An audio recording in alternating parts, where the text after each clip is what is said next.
ಎಲ್ಲ ಶಿವನಾಟವೇ ಗುರುಲೀಲಾ ವಿನೋದವೇ, ಗುರು ಕೃಪೆ ಇರದೆ ಹುಲ್ಲುಗರಿಕೆ ಮಿಸುಕಲು ಸಾಧ್ಯವೇ.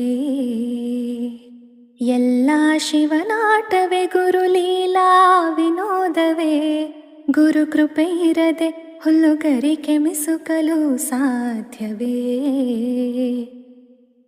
ಜಗದ ಅದ್ಭುತಗಳು ಗುರು ಸೃಷ್ಟಿಯಿಂದ ತಾನೆ, ಜಗದ ಅದ್ಭುತಗಳು ಗುರು ಸೃಷ್ಟಿಯಿಂದ ತಾನೆ, ಜಗದುಳಿವು ಅಳಿವಿಗೂ ಗುರುವೇ ಕಾರಣ ತಾನೆ, ಜಗದುಳಿವು ಅಳಿವಿಗೂ ಗುರುವೇ ಕಾರಣ ತಾನೆ, ಜಗದಾಗು ಹೋಗುಗಳಿಗೂ ಸದ್ಗುರುವೇ ಹೊಣೆ ತಾನೆ, ಜಗದಾಗು ಹೋಗುಗಳಿಗೂ ಸದ್ಗುರುವೇ ಹೊಣೆ ತಾನೆ, ಜಗದಲ್ಲಿ ಗುರುವಿರದ ಜಾಗವಿರುವುದೇನೆ.